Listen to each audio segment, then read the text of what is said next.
Political leaders in Greece trying to secure a workable government after failed elections 9 days ago. The country seems split between the leftist opposition and supporters of more bailouts, which could mean further painful austerity. For more on that aspect of this economic situation, I'm joined by analyst Nick Skrekas live from Athens. So Greeks are generally against the EU-IMF bailout, which would impose harsh austerity measures on the country. But what are the chances the parties on the left will win power?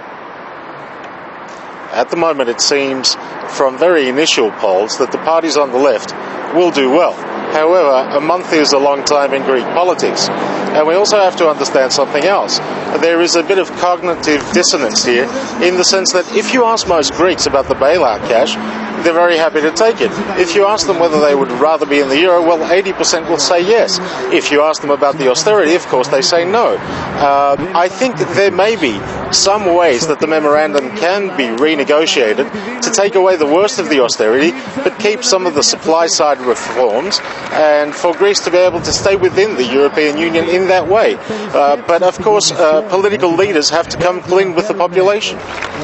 And Greece is set to run out of money as early as next month, and the country lacks a unified government to negotiate the next aid package. With that kind of burden, what do you think are the chances that it could be kicked out of the Eurozone? I think that there are already contingency plans beginning in the Eurozone for a Greek exit. Of course, this isn't as easy as some might have you know, because there would be tremendous contagion to the other periphery countries, so it would really shake up the Eurozone completely.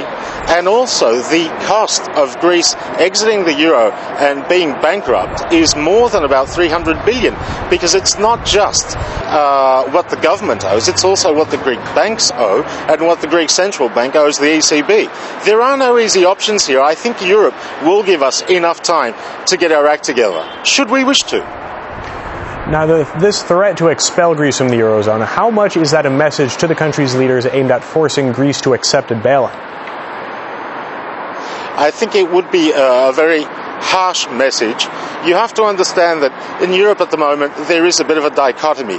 They don't want to give in to Greece completely, because then they will have everybody else lining up as well. But on the other hand, they don't want to send the message that we will cut members of the Eurozone loose and that the Eurozone could dissolve and shrink overnight. We already see today, after the announcement of the repeat Greek elections, that yields and borrowing costs for the whole periphery have gone through the roof, and for some at unsustainable levels. So there are direct risks there. All right, economic analyst Nick Skrekas, thank you very much for joining us live from Athens. You're welcome.